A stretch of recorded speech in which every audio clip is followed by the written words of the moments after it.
where Trump just launched. Trump and Walt Nauta spotted at Pat's King of Steaks in Philadelphia. Dude. Pat's is the perfect place to go to. Wait, was it Pat's or Geno's that was more racist? Or are they both racist? Which one's the one that says if you can't order in English, get the fuck out? I mean, both are racist. It's Philly cheesesteaks, let's be real. But like one is more racist than the other. These are two famous tourist Philly cheesesteak spots right across from one another. One of them literally has a sticker. They compete against one another on who's more racist. One of them used to, I don't know if it still does, but when I went, had a sticker that literally said, if you can't order in English, you can't order at all. Ironic because it's also objectively the worst Philly cheesesteak you can get in Philadelphia. And I do love Philly cheesesteaks. Don't get me wrong. It's delicious. But it's pretty funny that like these guys who happen to be like tourist spots, they just are known for like being iconic Philly cheesesteak locations, even though they are objectively some of the worst Philly cheesesteaks you can get in Philadelphia. How can they know what the sticker says if they don't speak English? Brother, that sticker is not for non-English speakers. That sticker is for the Americans who read that and go, hell yeah, it's my spot. They're having a mid-off, dude, in that corner right there. I wanted to show you guys something. Here is former President Jair Bolsonaro, who recently was declared ineligible by the Electoral Court, reacted to the decision by posting a shirtless photo shoot named Victim. I fucking love that, man. This is what he's reacting to. Brazil's Bolsonaro has been blocked from office for fraud claims. Hasan's new pharmacist, thank you for the 5 gifted. A majority of Brazil's electoral court voted to block Jair Bolsonaro, the former president, for spreading false claims about voting. He is expected to appeal the decision. Dude, imagine if that's how it worked in America. Shit would be crazy. You wouldn't have a single Republican left. Extrema-direita fascista, nem do Brasil e nem do mundo, como organizações democráticas. Eles nos tratam como se nós fôssemos terroristas. Ele nos acusa de comunistas, achando que nós ficamos ofendidos com isso. Nós não ficamos ofendidos. Nós ficaríamos ofendidos. They would accuse us of being communists, thinking that would offend us. That wouldn't offend us. We would be offended if they called us Nazis or neo-fascists. De neofascista. Não somos vistos pela extrema-direita. Conservatives, yay. LGBT people can legally be discriminated against and young people will be tied to debt until they die. Young people, we want America to collapse. What's happening to America's youth? Why are they so radical and they hate us? People wonder why we don't have kids, why we hate America, why we believe in communism is the only way forward, why we have faith in zero existing institutions or a future for this earth. This is why. This is literally why. I mean, yeah, there's not much else to say about that issue. What is this?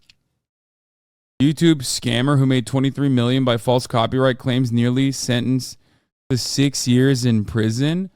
Wait, what? That's awesome. Holy fuck, that's fire. Who was it? Do you consider yourself old? I've always thought of 30-plus-year-olds as being old dinosaurs. I've heard mixed opinions from other people. I do consider myself old because I'm on the internet. And on the internet, when you're 30-plus, you're the oldest person on the planet. I know a lot of people who know and follow your content entirely outside of Twitch. They tend to be younger. Yeah. Just my Twitch audience. Oh, yeah, I did see this. Yep. Let's retweet it. YDSA post, it said, Zoe, a young retail worker, attended Red Hot Summer 2022 after seeing our stream with Hasan the Hun and started a union drive in their workplace. Socialists are helping lead the young labor movement, and RHS 2023 is only going to make us stronger. Yeah. Zoe, 20, retail, West Virginia. I watched Twitch streamer HasanAbi a lot. He was doing the Red Hot Summer event. That's when I got involved with the YDSA. And then I learned more about organizing that way. That's kind of when I really started to get more motivated. Hey, other people my age are doing this. They want better rights for themselves, and they deserve better rights for themselves. Are unions possible in fields like IT or finance? Yes, it's possible everywhere. That's like not... yes. You can't fix it. It's on the back end. It keeps a running count of requests, and once you go over it, the counter won't reset until tomorrow. Wait, really? So, like, I've already reached my Twitter rate limit. I can't see any other tweets than the ones I've seen. You're subscribed, though? Yeah, I have fucking Twitter Blue. So what's up? That doesn't make a lot of sense. Bro, it's like a 30-second cooldown. Calm down. No, my Twitter on mobile is busted. It doesn't show me anything. The last time I was able to see shit on my For You page that's new was 3 hours ago. Here. Look. Rate limit exceeded. And it's the fucking Mr. Beast post. And every time I click on anything on Twitter, it just keeps saying rate limit exceeded. Yeah, my phone screen is broken. Elon has been tweeting about it. Rate limits increasing soon to 8,000 for verified, 800 for unverified, 400 for new unverified. Yeah, he's going bananas mode on Twitter. It's like completely busted. Use TweetDeck? No, I'm not that big of a fucking Twitter loser, okay? I know I'm a big ass Twitter loser, but even I have my limits on how big of a fucking Twitter loser I am. And that's my limit. I don't want to fucking tweet that bad, okay? Elon hasn't been paying its AWS bills. Okay, I'm a data analytics manager. Our tech stack on AWS Season 3 cluster.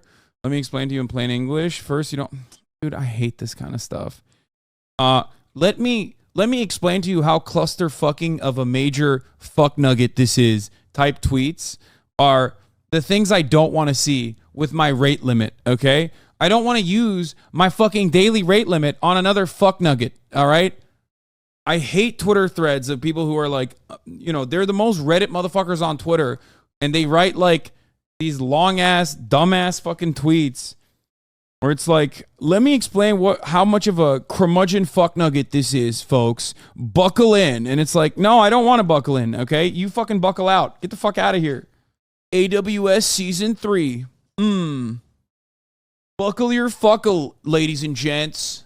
Here's another Twitter thread. And it's like, yeah, it sucks. The daily rate limit is so stupid. Elon Musk is a fucking idiot, and he's killing his own fucking platform because, like I said, he's an absolute dumbass, and I don't care. I don't care to see it. I'm going to go march up, and we're going to get the fuck out of here, okay? So buckle the fuck up, fuck nuggets. Oh, here, this is a fun little Biden moment. It's hard to tell, but he's clearly losing the war in Iraq. He's losing the war at home. And he has become a bit of a fly around the world. Biden says, Putin is clearly losing the war in Iraq, Jack. It's not just NATO. It's not just the European Union. It's Japan. It's 40 nations. It's hard to tell. Biden was asked, to what extent has Vladimir Putin been weakened by events? Has Vladimir Putin been weakened by recent events? It's hard to tell, but he's clearly losing the war in Iraq. Okay, to be fair, Vladimir Putin is losing the war in Iraq. How many Russian troops are stationed in Iraq? I rest my case. Exactly. He lost. He lost, man. He fucking lost. No, and I love the chatters being like, maybe he meant Syria. No, man. He meant Ukraine, okay? He did not mean Syria. He doesn't know what year it is. He has no idea what's going on. Please stop trying to make sense of what this fucking old man is saying when his brain is tapioca pudding. He doesn't know what's going on. Teamsters nationwide UPS strike is imminent, by the way. Today, the International Brotherhood of Teamsters walked away from the national bargaining table and officially demanded UPS exchange its last, best, and final offer no later than June 30th. The Teamsters gave UPS a one-week notice on Tuesday to act responsibly and exchange a stronger economic proposal for more than 340,000 full and part-time workers. UPS execs couldn't make it one more day without insulting and ignoring union leaders and rank and filers as negotiations resumed on Wednesday. Despite the Teamsters having reached a consensus on 55 non-economic issues with the company on June 19, UPS has continued to seek a cost-neutral contract during economic negotiations. The world's largest delivery company that raked in more than $100 billion in revenue last year has made it clear to its union workforce that it has no desire to reward or respectfully compensate UPS Teamsters for their labor and sacrifice. During the past fucking week, UPS returned an appalling counterproposal to the union's financial package. Offer a minuscule raises and wage cuts to traditional cost of living adjustments. Why did you turn Italian? I wonder why I turned Italian. Sean O'Brien isn't Italian. How do you think Sean O'Brien sounds, though? And it's not just Italian. I'm not doing it Italian. There's a subtle hint there of Boston. It's a bit like Matty Walsh. Not Matt Walsh. I've met Sean. You're dead on. Thank you. I'm actually doing a pretty good fucking impression of this person right now. Ignore us any longer. There you go. I mean, here. UPS feeder driver makes $35,000. If you don't know your facts, then maybe you should. I know him because I negotiate the contract. So I say one thing to you. What do you bring for that salary? What do I bring? Yeah, what job have you committed, or have you started? What job have you created? One job, other than sucking the paycheck out of somebody else that you want to say that you're trying to provide because you're forcing them to pay dues? No, we don't force them. Senator, you've asked the You're question. out of Give me a fucking break. That's really good. It's like we don't force him to pay dues. Let him answer Actually, the I haven't, question. and don't tell me I'm out You of are line. out of line. Don't tell me I'm out of line. Well, you frame. Don't tell me. You I'm frame. making a You statement. frame. You frame the statement You need like to a shut tough your guy. mouth Yeah. because you don't know You're what gonna tell me to talking shut my about. mouth? Yes, Yeah. I did. Hold it. Yeah. Hold it. Yes, Tough guy. I'm. Oh, tough guy. You're out of fucking line. How about that? You're out of line.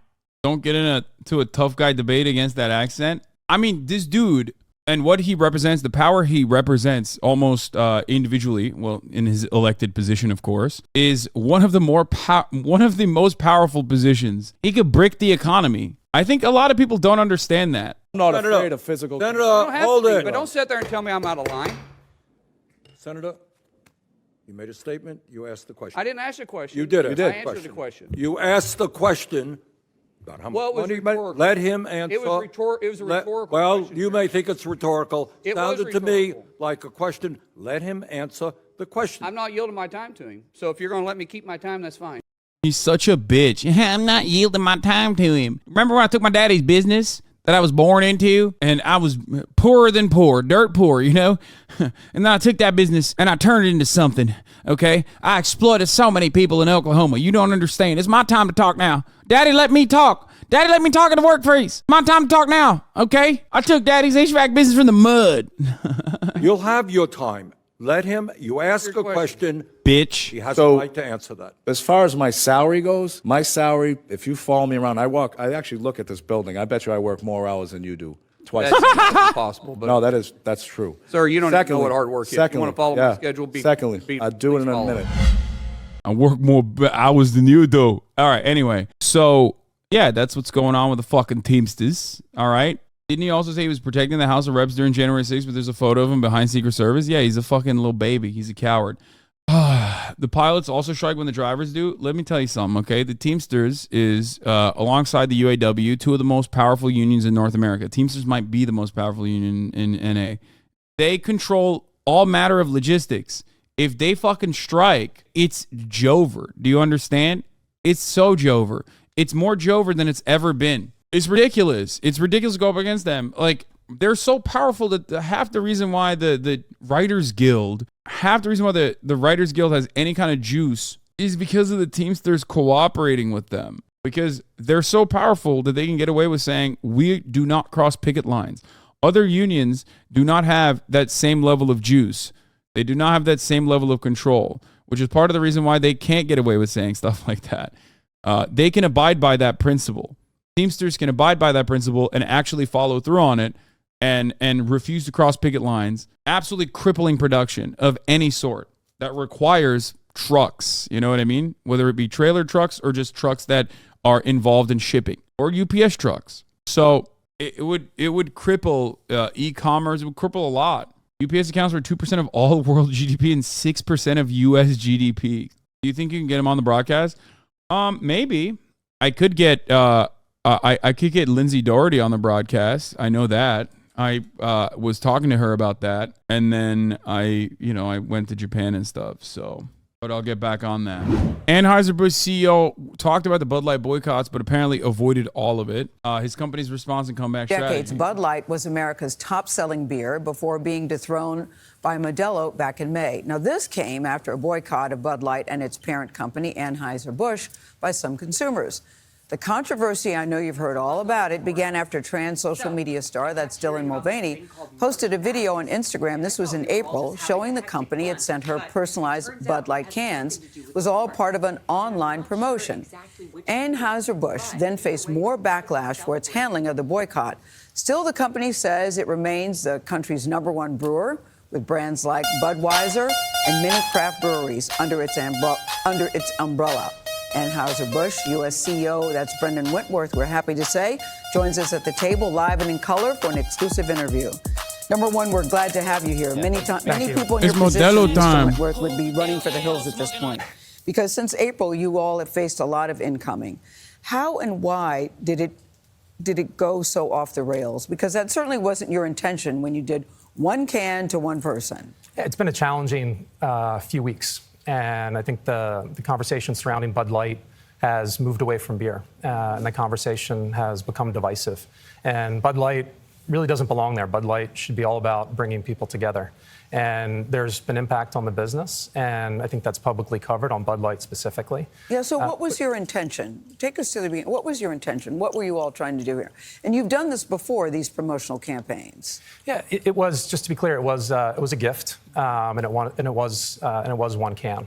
But for us, you know, as we look to kind of the future and we look to moving forward, we have to understand. Bud Light CEO, say you got one can. Do it. Do it. Do it. The American Republican Party and its watchers, Republican content enjoyers, got one can. Understand the impact that it's had, and like I said, you know, that impact has taken place. But it's the impact on our employees, the impact on our consumers, and as well the impact on our partners. And I think one thing that I'd love to make extremely clear is that impact is my responsibility. And as the CEO, everything we do here, I'm accountable for. Given the moment we're in, this moment in America with trans issues at the top of a Republican social or conservative political agenda, knowing what you know now, if you could go back, would you send this can to this one person again? There's a big social conversation taking place right now, and big brands are right in the middle of it. Dude, there's no world in which, like, this kind of capitulation to psychotic reactionaries is reasonable, okay? Imagine if there was enough momentum against black people or miscegenation, right? Which wasn't that long ago. Like, there was this level of backlash towards miscegenation, right? Like, imagine if Bud Light at the time chose to give a fucking beer can to a interracial couple, and then the Republicans, or at the time, like the conservative movement, decided, like, fuck this, we're burning it to the ground. Do you think it would be an adequate thing? Do you think it would be a valuable thing? Do you think it would be a just thing to immediately capitulate to the fucking reactionary psychopaths and turn around and say, you know, we really fucked up by giving one fucking beer can to some random trans influencer, which everybody freaked out about? This sets up a very terrifying precedent that Republicans can get everybody invested in whatever kind of mania that they believe in. I hate that. Back then, you're talking Dems, though. I mean, Dems and Republicans. Back then, politics was a little bit different. Even if we're talking about pre-Southern strategy, there was still plenty of fucking racist Republicans and plenty of racist, even more racist Democrats. It was more so, politics was more localized than the two-party system that we have now. But it doesn't matter. I'm not going to get into, like, more confusing. I'm not going to get into the more confusing minutia of, like, American politics and how it directly followed whatever the means of production was in a particular area. The point is this. These people on the right are becoming increasingly more unhinged. They're becoming increasingly more unhinged. You can't fucking listen to what they're doing and saying and take it seriously. Because the very same people that are losing their minds over, like, trans people existing, or, like, Bud Light trying to expand its market share to the demographic of, like, Dylan Mulvaney fans, are the very same people that also think, like, satanic pedophilia is happening at state schools, okay? Because teachers are sometimes gay. How are we going to legitimize their psychotic perspectives? I hate this notion that American exceptionalism is cultivated. I've talked about this a lot, where we think that every single person, every single American has a unique perspective that deserves to be heard and taken seriously by virtue of an American person uttering said words. That's not the case. That's not true. People need to be told to shut the fuck up. People need to be told that they are wrong all the time. They should not be coddled. They should not be babied, and they should not be listened to. Okay? If only there were more debates. How are you going to debate someone who's telling you that, like, satanic pedophilia is happening at schools? You're going to say, no, it's not happening. And then they're going to fucking give you some insane cherry pick data. Okay? So then they won the conversation. What's up? Is that the case? Like, I do debate from time to time, but do you think that solves anything? And it's not just our industry or Bud Light. It's happening in retail. It's happening in fast food. And so for us, what we need to understand is, deeply understand and appreciate, is the consumer and what they want, what I'm not they even care about, and dude, what they expect. For the record, like, I'm not even being I'm not even talking about them being like Nazis or anything. I'm talking about them being insane. That's what I'm saying. Like, if you want to call me ableist, you can. But like, I'm sorry, I can't be sitting here legitimizing people who are mentally ill and have made that mental illness their only form of politics. You're insane. You're hallucinating. Why the fuck should I legitimize your hallucinations? It's crazy. What are we doing? You're not supposed to literally make the village idiot be the leader, okay? You're supposed to just look at it and go, that's the village idiot. We're moving on. You're not supposed to go, hold on, let the village idiot cook. From big brands. So this is part of why you're getting it from all sides, because I asked you, would you do it again? And people on the trans rights side of things, supporting that community, want you to say, yes, of course. We want that fortitude. And people on the right would criticize you for saying yes. So where are you on the issue? I mean, was this a mistake? You know, Bud Light has supported LGBTQ since 1998. So that's 25 years. And as we've said from the beginning, we'll continue to support the communities and organizations that we've supported for decades. But as we move forward, you know, we want to focus on what we do best, which is brewing great beer for everyone, listening to our consumers, being humble and listening to them, making sure that we do right by our employees, take care and support our partners, and ultimately make. Bro, this is literally Kamala Harris. I just realized Kamala Harris does CEO speak. Make an impact in the communities that we serve. So you did point out that Anheuser-Busch has in the past supported the queer community. In fact, you had these cans in 2019 that were rainbow bottles that were sold in stores all across the country. But the political arm of Anheuser-Busch has donated to anti-LGBTQ plus politicians. So where do you see? Damn, they're cooking them right now. Bro, this is awesome. I can't believe what is happening. CBS Mornings will like cut propaganda talking about how like an American Navy SEAL should have the right to kidnap like an Afghan child. But then also this, which is weird. Like, what is this? Is this Democracy Now? Okay. Is this Juan Guaido? Oh my God. Not Juan Guaido. Juan Gonzalez. What's happening? I've never seen this. Democracy Now, The World and News Report. Stand, and where does the company stand on queer rights? You know, we support politicians that support our business. And when we say that, the War and Peace Report, the World and Peace Report, the War and Peace Report. I'm sorry, my brain is, listen, 3 p.m., okay? At the top of the hour, there's a 3-minute ad break. And by 3 p.m., my brain is mush. Things that work for the industry allow us to grow the business, allow us to employ more people, and really help drive the economy. You said at one point I heard you say, we're listening, we hear you. What did you hear, and how has it affected your employees? I'm curious about how they're feeling and how they're dealing with all of this. Our employees, we have 65,000. If you look at the 18,000 Anheuser-Busch employees, and you look at the 47,000 Anheuser-Busch wholesaler employees, and they're full of pride and they're full of commitment. And so it's really a privilege and it's humbling to have the opportunity to lead the organization. When you say listening, you know, I've been out to many of the impacted markets. My team has been out to many of the impacted markets. And over the last month, we've talked to over 100,000 consumers. And their feedback is very clear. What is it? The feedback is to reinforce what Bud Light has always meant to them, which is good times, goodwill, and easy enjoyment. And we have that all packed inside of our summer campaign that we launched last week. We're in the middle of the NFL. I know Nate's not here, but we're in the middle of our NFL campaign that'll be out in a few weeks. It's right there. And I think the fact remains that millions and millions of consumers enjoy Bud Light each and every day. But and they're still mad, though, Brendan, because the sales have dropped. How are you handling that? I mean, the CEO... He just dodged a political donation question. He didn't. He said, we're donating to politicians that help us expand our business. You just didn't hear it because he's doing a decent job as a CEO. His job is to literally say, you can't fucking sit there and be like, yeah, of course we donate to homophobic politicians. Like, have you seen American politics? We want to deregulate the marketplace. We want to deregulate. We want to unwind any limited amount of labor restrictions or labor protections that we have in this country. And Republicans are the ones who want to do it as openly as possible. That's what he's saying. I'll translate it from CEO speak to like for you to understand. I want to know what this was been like for you when you've had so much vitriol on all sides. Your sales are dropping. People, you know, we have people firing guns at Bud Light cans. I mean, it's just gotten really off the chain, crazy. Yeah. This is bullshit. Bud Light is not for LGBT people. It's for my HVAC business owning cousin's 4th DUI. That's not even true. LGBT people can also, this is 2023. LGBT people can also be your cousin who has a 4th DUI. I think a lot of people forget that now.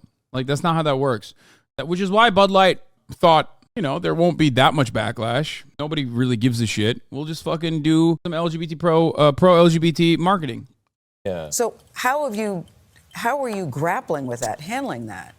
I think it's the impact, honestly, on the employees that weighs most on me. But again, as I mentioned, seeing the pride and the commitment that they have, working on behalf of a 165-plus-year-old American institution is what gives us energy as we look to move forward and focus on what we do best. Yeah, it's so much bigger than a business story. It is so much bigger than a business story. And I know this new campaign, this new ad campaign is going to focus on the people behind the beer. They've faced, you know, confrontations just for driving a Bud Light truck. If you're a distributor, you face confrontations for selling the beer. And there have been bomb owned, threats. which is The important. LAPD had to do a sweep through a brewery in Los Angeles, right? This is all happening. So when you have these conversations with these folks, I mean, I imagine some frank words are exchanged. They're upset. What do you say back? And is there any financial assistance? Yeah, here's the thing. You look at a situation like that where people are legitimately doing terrorism threats, and your answer isn't like one-sided. Your answer isn't to like just basically say, no, this is like terrorism. Everybody needs to calm the fuck down. It's one beer can. Like, you don't give a shit about this, okay? Worry about your own life. Worry about the things that genuinely impact you, and not one fucking can of beer with Dylan Mulvaney's face on it, you absolute psychopath. Instead of saying that, he's like, oh, well, you know, there were some disagreements. It was really divisive. Yeah, divisive for who? One side that doesn't give a shit one way or another, because it's not like getting Dylan Mulvaney's face on a fucking beer can means like trans rights are somehow magically coming to the United States of America. So no one gives a fuck about that side. Okay, on that side, no one cares. The other side is like one can of beer with Dylan Mulvaney's face on it. I'm gonna do terrorism. I just don't understand how you could just sit there and still capitulate to the fucking insane, unjustifiable demands of the psychotic white supremacist mob that's foaming out their mouths and doing threats of terror. How much is this marketing boo-boo, whatever you want to call it, costing Bud Light in the end? With the drop in sales, with the financial assistance, with the new ad campaign? I mean, you roll all that together, it sounds like tens of millions, hundreds of millions of dollars? We're focusing on investing behind the brand right now. So we're actually increasing the investment on Bud Light 3 times this year as we move forward. I know you say you're moving forward, our and I think that's the right attitude. I get it. But what was the most difficult part for you navigating? You've been CEO for the past 2 years. 2 years. Yeah. What has this been like for you?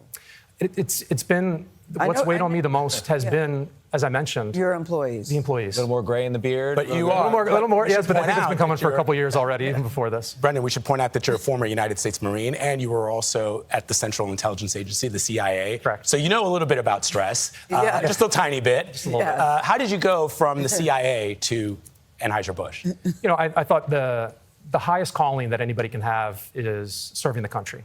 But for personal reasons, made the decision after 8 years in service of the country to move into business. I worked for PepsiCo for a number of years, and I came here 10 years ago, and I've been in this position for 2 years. You still like this? Dude, oh my God. Someone should tell like all the conservative cranks that this guy is trying to homify your children through beer because he's a part of the CIA. And it's a government CIA plot to make the kids gay.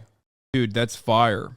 This job? I love this job, and I love the company. And it really is, as I mentioned, an American institution. And it's really, to me, 1 degree of separation away from the United States, the American flag. I love this job. And so even though I'm not I love the military, I love the CIA, and I love turning your kids gay. In the country anymore, I still feel like I have an opportunity to support the country. And that's exactly what Anheuser-Busch gives us the opportunity to do. And you're feeling you'll get through this? Absolutely.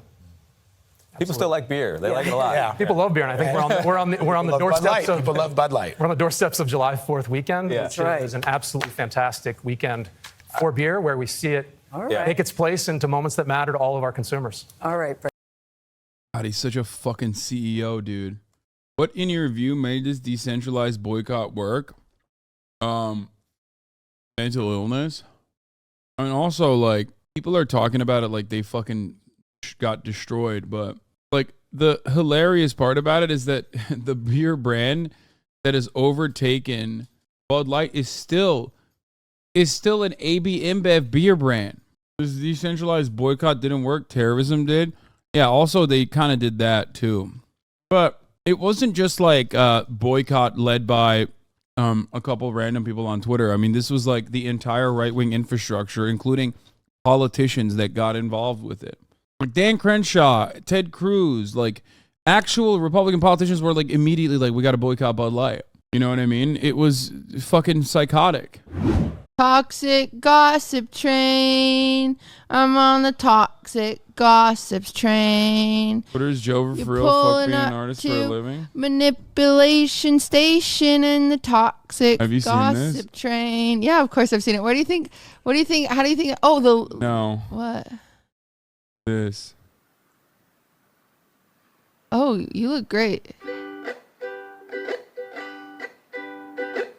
Hey, it's been a while since you saw my face. I haven't been doing so great, so I took a little break. So a lot of people are saying some things about me that aren't quite true. Doesn't matter if it's true though, just as long as it's entertaining to you. Right? Dude, AI is so... AI songs are insane, especially if you're like a streamer. The toxic gossip train, dragging down the tracks of this information. The toxic gossip train. You got one way ticket to manipulation station. Toxic gossip train. Time to the trucks and harass me for my past. These rumors look like facts. Good. If you don't mind the gaps, I won't survive in the crash, but hey. What the heck? At least you're having fun. You're singing at the concert. You're singing this at the Hi concert. everyone. I've been wanting to come online and talk to you about a few things. What if you just lip sync to this? Even though my team has strongly advised me to not say what I want to say, Wow. I recently realized that they never said that I couldn't sing it. What I want to say. Right. Yeah, what I want to say. He's I am. good. And today I only want to talk about the facts. Facts. So I hope that you'll be willing to listen.